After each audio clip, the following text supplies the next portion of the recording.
Oke.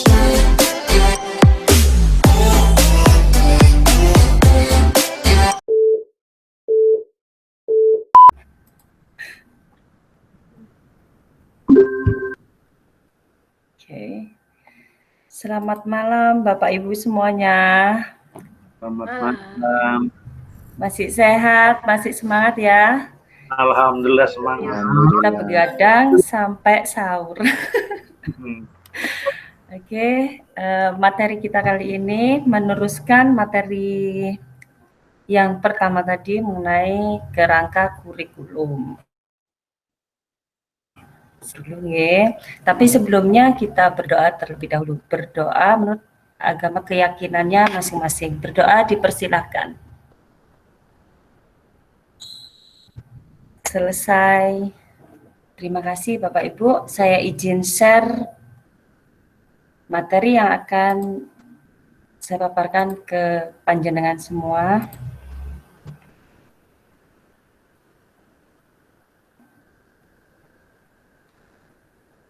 Oke, sudah tampak ya?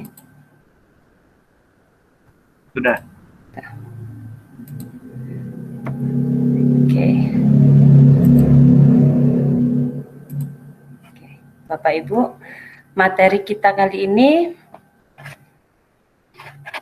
bagian dari kerangka kurikulum, yaitu profil pelajar Pancasila. Jika dilihat dari judulnya, pasti kita membayangkan burung Garuda besar dan menjadi lambang negara kita. Sebelum saya melangkah lebih jauh, nah ini, karakter apa saja yang ingin Bapak Ibu harapkan dari peserta didik yang sekarang diajar maupun yang sudah lulus. Ini siapa dulu nih yang pertama menyampaikan pendapatnya? Monggo.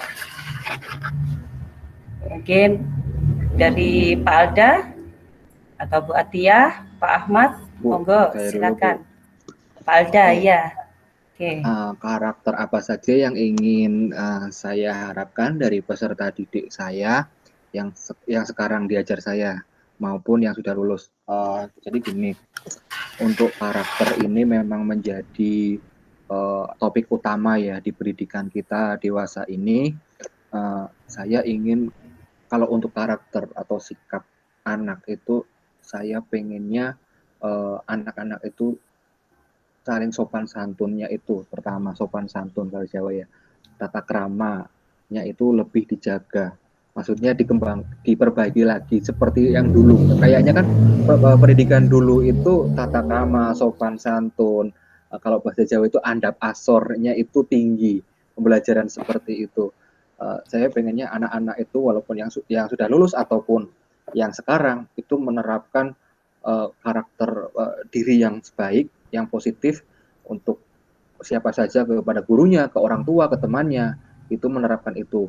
Kemudian ada karakter yang seperti cara bernalar kritis, kreatif, yang seperti itu, karakter-karakter pola pembelajar yang sejati dengan diiringi dengan diimbangi dengan sikap atau karakter yang bagus itu Bu Eni. Jadi orangnya pintar tapi adabnya juga terjaga, begitu Bu Eni. Iya, betul Pak Alda ya. Selain pintar, cerdas, kita tentu mengharapkan anak didik kita juga mempunyai sikap yang baik tentunya ya, sopan santun. Mungkin ada tambahan dari Bu Atia atau Pak Ahmad. Monggo silakan. Saya mungkin ya Bu Eni. Ya, monggo Bu Atia. Jadi yang itu karakter bangsa itu memang itu yang paling harus dimiliki oleh anak-anak ya. Jadi jangan sampai hilang itu. Tetapi juga harus dibarengi dengan kritis, mandiri gitu ya. Jadi kritis dan mandiri ini terutama di dalam belajar ya, itu harus dibangun di anak-anak kita. Nah itu yang kalau menurut saya dari pengalaman saya itu yang masih kurang gitu di kita. Karakter, kemudian itu terutama karakter akhlak ya, Akhlak. kritis dan mandiri itu Bu Eni. Akhlak ini berarti beriman, bertakwa ya Bu Atia ya? Ya, betul. Iya. Mungkin ada tambahan Pak Ahmad? Menambahi. Ya, boleh. Ya. Karakter yang kita inginkan terhadap anak-anak itu ya, yang pasti betul tadi Pak ada bilang itu sekarang ini karakter anak ini kan sudah banyak jauh melenceng dari yang kita kehendaki. Makanya di dunia pendidikan kita harus menanamkan nilai-nilai karakter itu, terutama karakter religius atau ketakwaan terhadap Tuhan Yang Maha Esa itu perlu dibina demikian rupa sehingga anak-anak tidak meninggalkan yang lainnya. Selain karakter religius atau ketakwaan terhadap Tuhan Yang Maha Esa, ada juga karakter mandiri, misalnya karakter kejujuran, karakter toleransi, disiplin, rasa ingin tahu, semangat kebangsaan, cinta tanah air dan sebagainya. Itu yang perlu dikembangkan dalam pendidikan sekarang ini. Karena kalau cuma kita mengandalkan pengetahuan saja itu kasihan anak-anak ini sekarang sudah banyak tawuran dan sebagainya, itu karena memang mereka tidak dikembangkan karakternya, sopan santunnya tadi yang dikatakan Pak Alda tadi. Kita sudah tidak bisa andap asor lagi, tidak bisa saling menghargai dan sebagainya. Terima kasih. Seperti itu Bu Eni. Ya, terima kasih pendapatnya dari Bapak Ibu semua, Pak Alda, Pak Bu Atia, dan Pak Ahmad. Oke, ternyata semua karakter itu harus nampak dan tetap terjaga ya walaupun sudah lulus.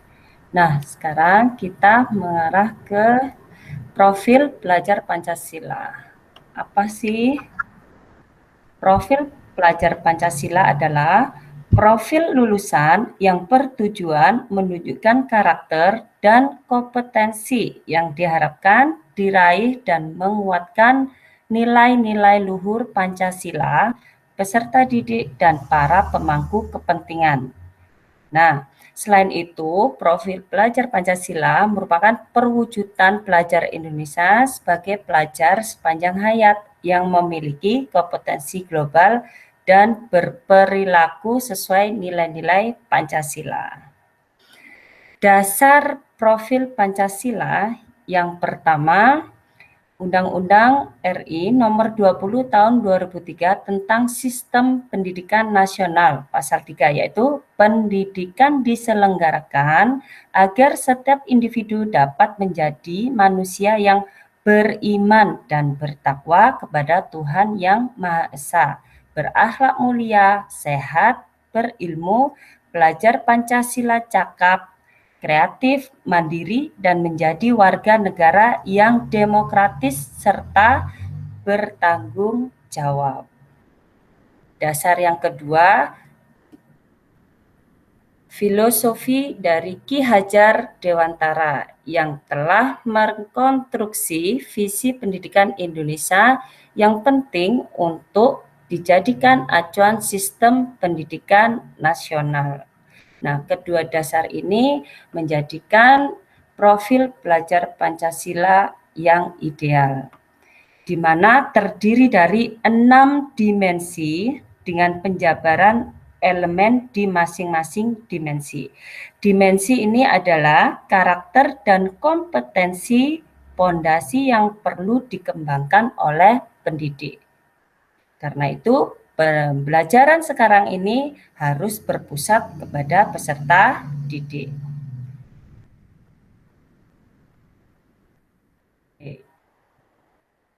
Untuk dimensi yang pertama, beriman, bertakwa kepada Tuhan Yang Maha Esa, dan berakhlak mulia. Pelajar Indonesia yang menghayati keberadaan Tuhan dan selalu berupaya menaati perintah serta menjauhi larangan sesuai dengan ajaran agama dan kepercayaan yang dianutnya. Beriman dan bertakwa kepada Tuhan Yang Maha Esa diwujudkan dalam elemen akhlak beragama yang mulia dan baik, akhlak yang baik kepada pribadi atau diri sendiri, akhlak kepada manusia atau sesama manusia, akhlak kepada alam, dan akhlak bernegara, yaitu negara Indonesia. Dimensi kedua, berkebinekaan global. Pelajar Indonesia yang berkebinekaan global memiliki identitas diri yang matang, mampu menunjukkan dirinya sebagai representasi budaya luhur bangsanya, sekaligus memiliki wawasan serta keterbukaan tentang eksistensi ragam budaya daerah, nasional maupun global. Pelajar Indonesia memiliki sikap menghormati keberagaman dan toleransi terhadap perbedaan. Nah, untuk mencapai dimensi ini, pelajar harus memiliki elemen mengenal dan menghargai budaya. Yang kedua, komunikasi dan interaksi antar budaya. Elemen ketiga, refleksi dan tanggung jawab terhadap pengalaman kebinekaan. Elemen terakhir, berkeadilan sosial. Dimensi ketiga yaitu mandiri.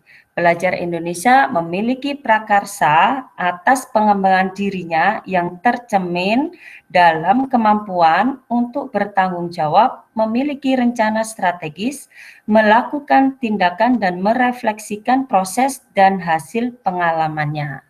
Untuk itu, elemen yang perlu dimiliki yaitu tentang pemahaman diri dan situasi, serta memiliki regulasi diri. Dimensi keempat tentang bergotong royong. Pelajar Indonesia harus memiliki kemampuan untuk melakukan kolaborasi dengan sukarela agar kegiatan yang dikerjakan dapat berjalan lancar dan mencapai tujuan untuk kebaikan bersama. Pelajar Indonesia selalu berusaha melihat kekuatan-kekuatan yang dimiliki setiap orang di sekitarnya yang dapat memberi manfaat bersama, mencegah terjadinya konflik dan tidak memaksakan kehendak pada orang lain. Nah, elemen yang harus dimiliki adalah melakukan kolaborasi dengan temannya, memiliki kepedulian yang tinggi terhadap lingkungan sekitar, serta berbagi dengan sesama. Dimensi yang kelima, bernalar kritis. Pelajar Indonesia yang bernalar kritis berpikir secara objektif, sistematik, dan saintifik dengan mempertimbangkan berbagai aspek berdasarkan data dan fakta yang mendukung, sehingga dapat membuat keputusan yang tepat dan berkontribusi memecahkan masalah dalam kehidupan serta terbuka dengan penemuan baru. Untuk itu, elemen yang perlu dimiliki memperoleh dan memproses informasi dan gagasan. Yang kedua, menganalisis dan mengevaluasi penalaran. Ketiga, merefleksi dan mengevaluasi pemikirannya sendiri. Nah, dimensi yang terakhir, pelajar Indonesia mampu memodifikasi dan menghasilkan sesuatu yang orisinil, bermakna, bermanfaat, dan berdampak dalam bentuk gagasan, tindakan, dan karya nyata secara proaktif dan independen untuk menemukan cara-cara lain dan berbeda untuk bisa berinovasi. Elemen yang harus dimiliki menghasilkan, yang pertama, menghasilkan gagasan yang orisinil. Elemen kedua, menghasilkan karya dan tindakan yang orisinil. Terakhir, elemen ketiga, memiliki keleluasan berpikir dalam mencari alternatif solusi permasalahan. Nah, itu tadi dimensi, 6 dimensi yang harus dimiliki profil pelajar Pancasila. Memang tidak mudah Bapak Ibu, tetapi kemajuan yang sangat pesat ini kita dituntut untuk mengajarkan dan pembelajaran ini berpusat pada anak sehingga capaiannya menjadikan siswa sebagai profil pelajar Pancasila. Nah, kegunaan apa sih kegunaan profil pelajar Pancasila? Yang pertama, merupakan upaya menerjemahkan tujuan dan visi pendidikan ke dalam format yang lebih mudah dipahami oleh seluruh pemangku kepentingan pendidikan. Kegunaan yang kedua, rumusan profil pelajar Pancasila dibuat dengan tujuan sebagai kompas, ya, arah bagi pendidik dan pelajar Indonesia. Jadi sebagai acuan. Sehingga pembelajaran kegiatan di satuan pendidikan bertujuan akhir yaitu sebagai siswa yang seperti profil pelajar Pancasila. Itu harapan kita semua. Nah, ini Bapak Ibu, mohon difikirkan ya, saya memerlukan tanggapan ini. Bagaimana profil pelajar Pancasila diterapkan dalam pembelajaran dengan kurikulum sekolah penggerak? Kira-kira setelah tadi melihat dimensi-dimensi itu, apakah profil ini mudah diterapkan ataukah sulit Bapak Ibu? Kira-kira seperti apa ya? Ada yang bisa menanggapi?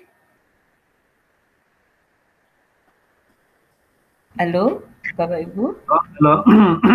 Ya, Boleh. mungkin Pak Ahmad. Ya, monggo Pak Ahmad. Ya, kalau profil pelajar Pancasila untuk diterapkan dengan kurikulum sekolah penggerak, saya kira itu bisa dan sangat memungkinkan. Karena sebenarnya kita sudah menerapkan itu semua di dalam kehidupan di pembelajaran di sekolah, di satuan pendidikan. Cuma untuk mengotak-ngotakkan mana yang mandiri, mana yang gotong royong, mana yang kebinekaan global, itu yang belum kita lakukan. Tapi semuanya saya rasa sudah kita laksanakan di dalam kehidupan pembelajaran yang ada di satuan pendidikan itu. Begitu Ibu Eni, terima kasih. Oh ya, terima kasih Pak Ahmad. Memang di kurikulum sebelumnya kita sudah belajar atau mengajarkan anak tentang karakter-karakter yang seperti di K13 tentunya ya. Tetapi di kurikulum yang sekarang yang akan dikembangkan ini, bagaimana guru bisa menjadikan siswa sebagai profil pelajar Pancasila, dan tentunya semua pembelajaran nanti akan berpusat pada siswa.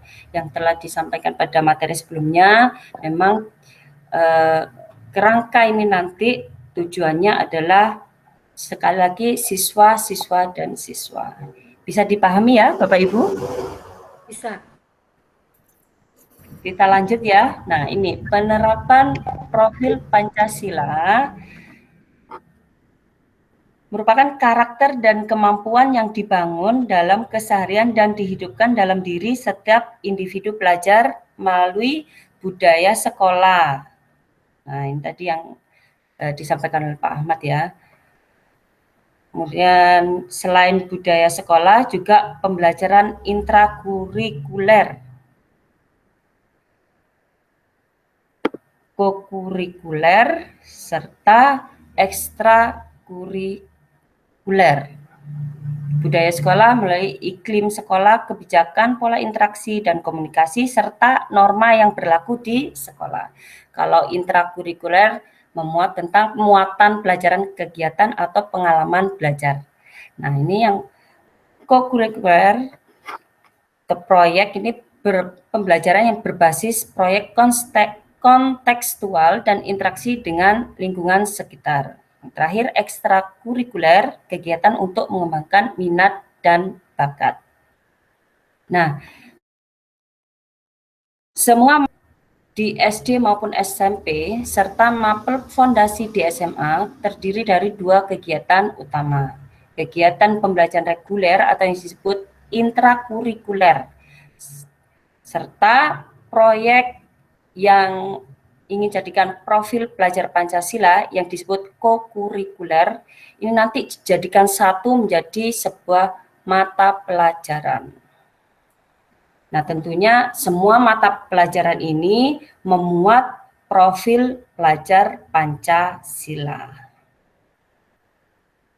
Proyek profil belajar Pancasila adalah unit pembelajaran terintegrasi, bukan tematik. Atau webet bisa panjenengan lihat di bawah, atau unit pembelajaran tematik seperti gado-gado. Mata pelajaran dirangkai atau dipadu dengan menggunakan satu tema. Pengetahuan dan keterampilan dari masing-masing mata pelajaran dapat diuraikan. Unit pembelajaran integrasi seperti JUS.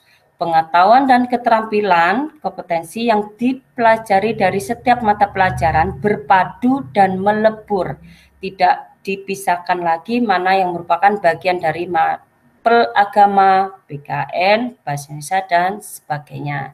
Jadi semua mata pelajaran nanti akan memuat tentang profil belajar Pancasila. Tidak hanya di PKN saja, tidak hanya di bahasa Indonesia saja, tapi semuanya diintegrasikan profil belajar Pancasila. Oke, ini saya butuh tanggapan lagi yang belum menanggapi. Apa saja yang perlu disiapkan untuk dapat menerapkan proyek penguatan profil belajar Pancasila? Enggak, ada yang bisa menanggapi mungkin? Pak Alda, Bu Atia, yang perlu disiapkan?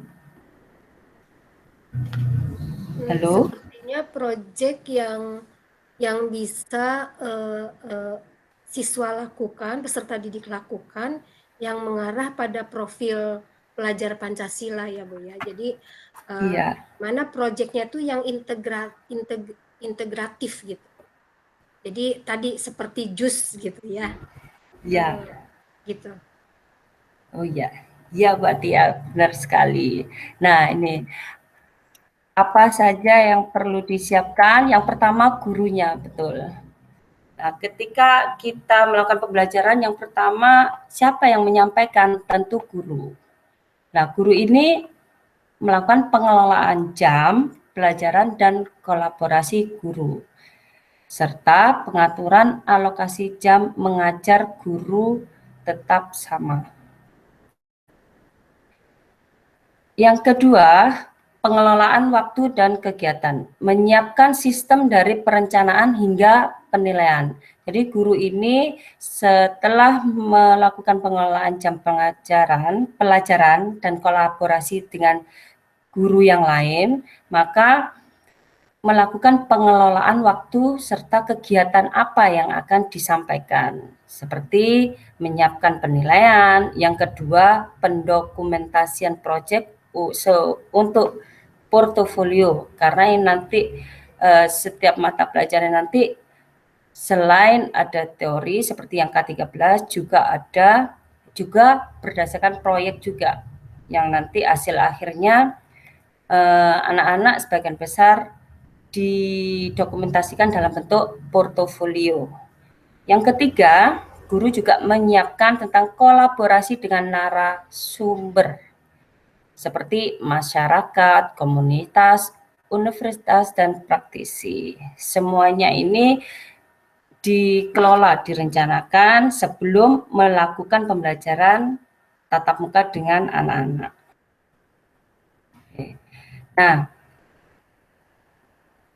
aturan yang tadi, profil belajar Pancasila itu kita sudah diatur ya oleh Kemendikbud, bahwa untuk menentukan profil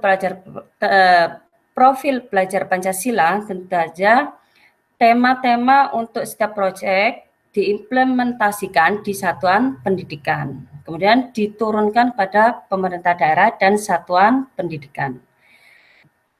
Di situ dinas-dinas yang terkait akan merancang muatan lokal berupa proyek berdasarkan tema yang ditetapkan, mengembangkan menjadi topik yang lebih spesifik dan kontekstual di satuan pendidikan. Tema ini dapat berubah setiap tahun lingkungan setempat masyarakat. Nah, ini 7 tema yang dipilih yang sudah disediakan oleh Kemendikbud. Yang pertama, perubahan iklim global. Ini masih dalam tahap rencana ya Bapak Ibu, ini masih gambaran. Yang kedua, kearifan lokal. Ketiga, Bhinneka Tunggal Ika. Bangunlah, ini keempat, bangunlah jiwa dan raganya. Kelima, suara demokrasi.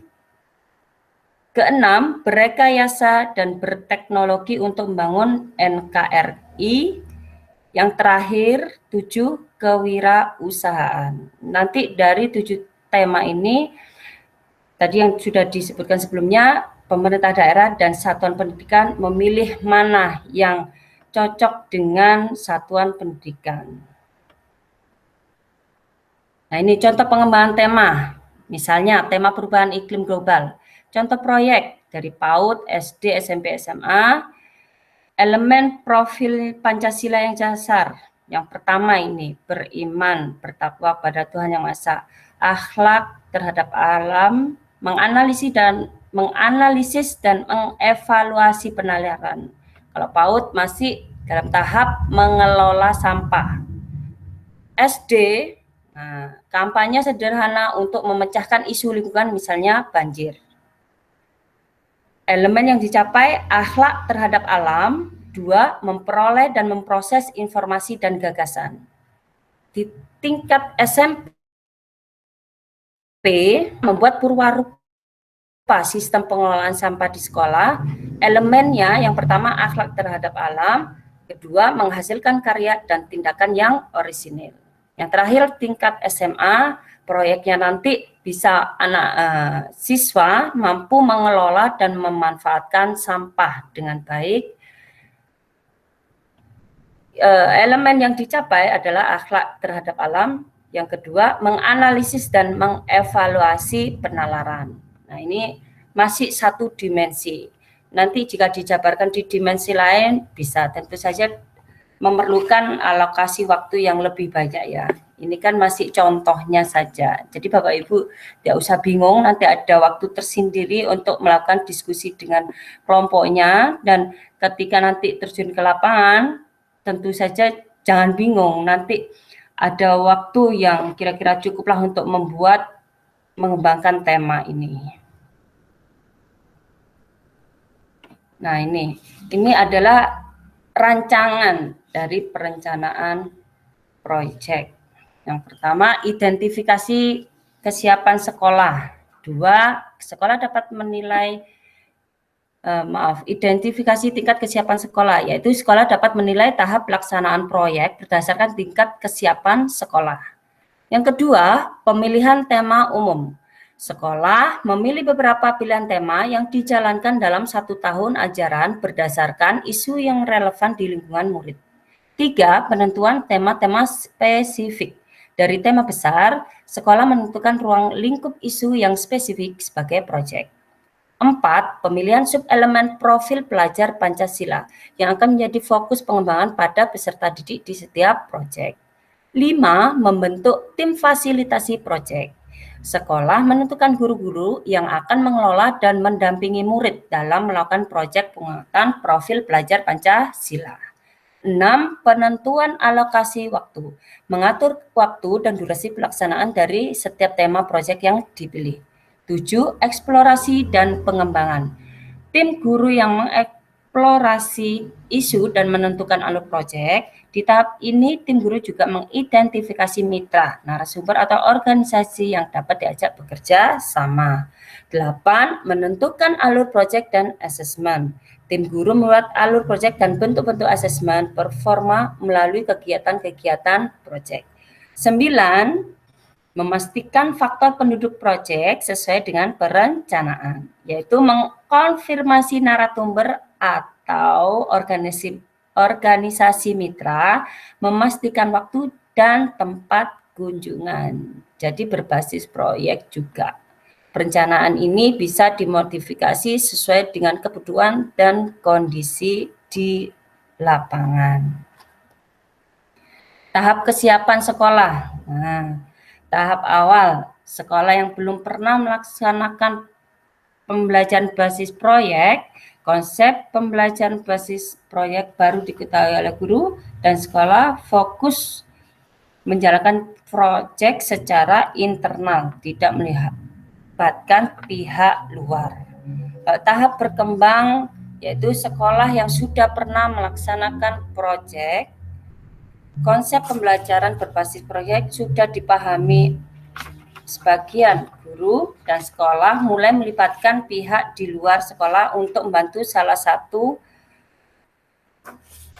aktivitas proyek.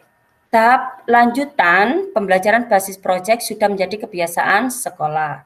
Konsep pembelajaran basis proyek sudah dipahami semua guru dan sekolah sudah menjalin kerjasama dengan mitra di luar sekolah agar dampak proyek dapat diperluas dan direplikasi secara berkelanjutan.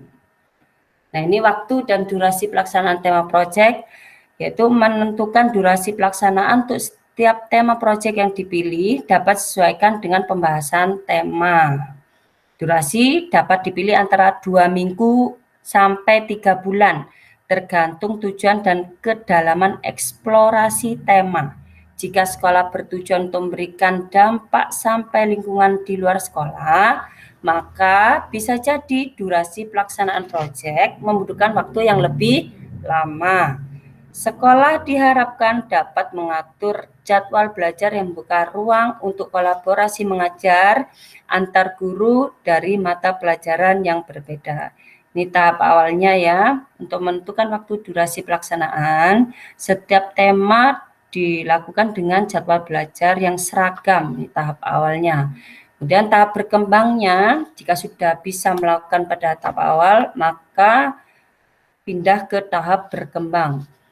Setiap tema dilakukan dengan jadwal belajar yang seragam per 2-3 kelas. Nah, ini dikatakan sudah berkembang. Nah, ini sekolah yang sudah berada pada tahap lanjutan, setiap kelas dapat memilih waktu pelaksanaan proyek yang berbeda. Waktu pelaksanaan dapat ditentukan sendiri oleh masing-masing kelas. Oke. Nah, Bapak Ibu, setelah saya paparkan tadi, saya jelaskan tadi, dan tadi sudah ada tanggapan mengenai beberapa mengenai profil Pancasila dan juga penerapannya tadi, pengetahuan apa yang telah Anda ketahui melalui aktivitas ini. Oke, yang tadi belum menanggapi Pak Alda ya. Pak Alda, mau nggak Pak Alda? Pengetahuan apa ini yang sudah Suara saya Pak bisa Alda, terdengar, Bu ya? Bisa. Pengetahuan yang sudah Anda dapatkan Pak Alda, monggo. Apa aja itu profil pelajar Pancasila? Ada 6, Bu ya? Ya, 6 dimensi Pak Alda. Apakah sudah sesuai gambaran siswa yang tadi di awal Pak Alda sampaikan saya ya? sudah menangkap itu profil pelajar Pancasila, itu dapat diaplikasikan. Semoga kita dapat mewujudkan itu kepada peserta didik kita, Bu ya, dengan cara apa yang sudah Ibu Eni tadi sampaikan.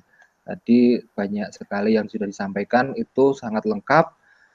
Terima kasih Bu Eni atas pengetahuan yang diberikan. Terima kasih. Ya, terima kasih kembali Pak Alda. Semoga tidak bosan ya dengan paparan saya tadi. Oke, monggo mungkin ada yang menanggapi lagi pengetahuan apalagi selain dari Pak Alda tadi. Mungkin ada yang bisa menambahkan, Pak Ahmad atau Bu Atia. Yang saya tangkap Ibu Eni, untuk profil pelajar Pancasila ini ada alokasi waktu khusus untuk bikin proyeknya. Jadi proyeknya ada khusus untuk profil pelajar Pancasila.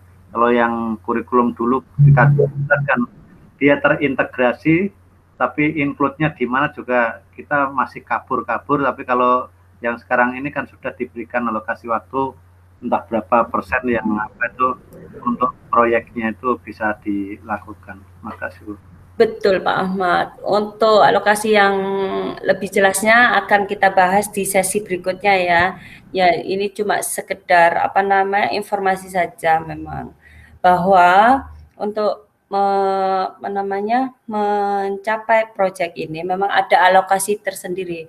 Nanti di pertemuan selanjutnya akan dijabarkan lebih jelas berapa persennya, berapa jam dalam 1 tahun itu ada berapa, dan mapel ini intensitas untuk proyeknya itu berapa persen, itu akan lebih jelas gitu nggih Pak Ahmad dan Bapak Ibu yang lain.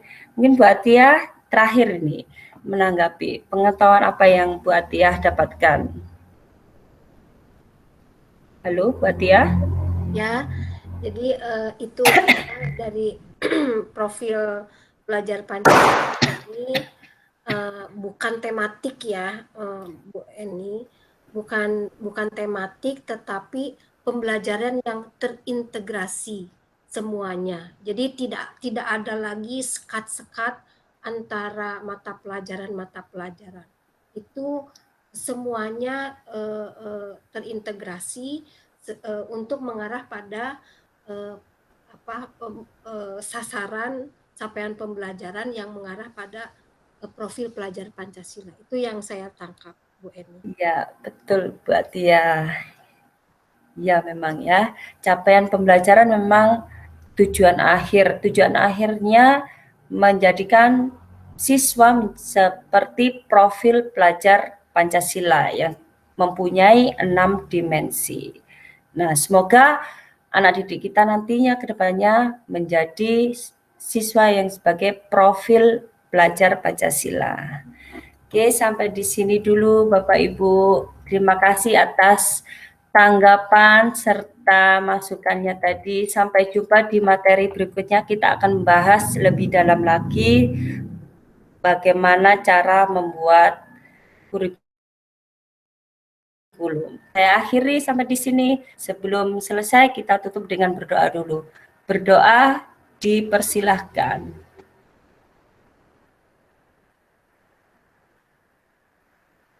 Selesai. Oke, terima kasih Bapak Ibu. Saya akhiri. Assalamualaikum warahmatullahi wabarakatuh.